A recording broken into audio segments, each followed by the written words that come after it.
Hello friends, मी तुमच्यासमोर आज एक नवीन स्टोरी घेऊन आलेली आहे।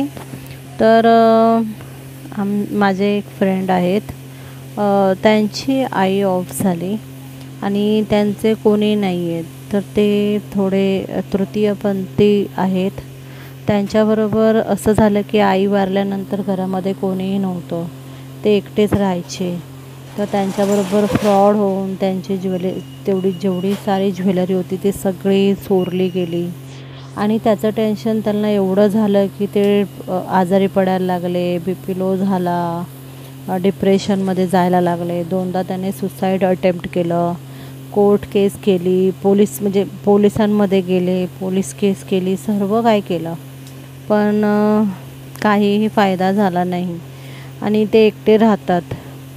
तर त्यांची लाईफ अशी झाली आहे ना की आजारी जरी पडलं तरी कोण असं विचारणारं नाही आहे किंवा काही नाही आहे।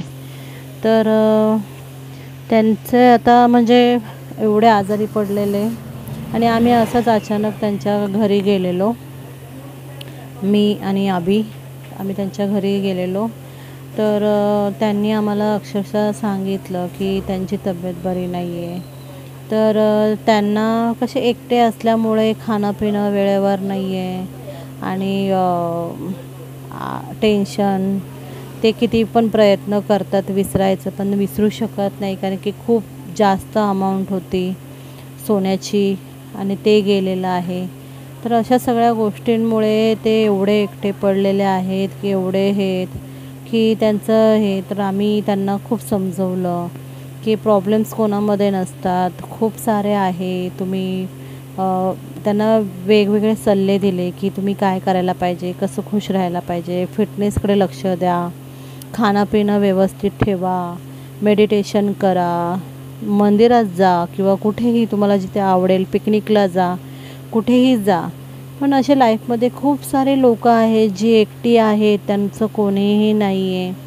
म्हणजे त्यांना बोलतात की त्यांचे जे रिलेटिव्ह आहेत की या माझ्याकडे राहा, पण स्वतःचं घर ते स्वतःचंच घर असतं।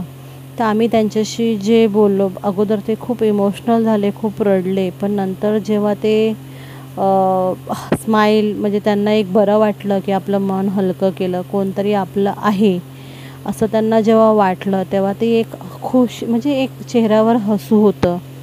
तर त्यांना मी सांगितलं, तुम्हाला जेव्हा कधी काय वाटलं, कधी काय अडचण आली तर आम्हाला नक्की फोन करा, आमच्याशी नक्की तुम्ही गोष्टी शेअर करा।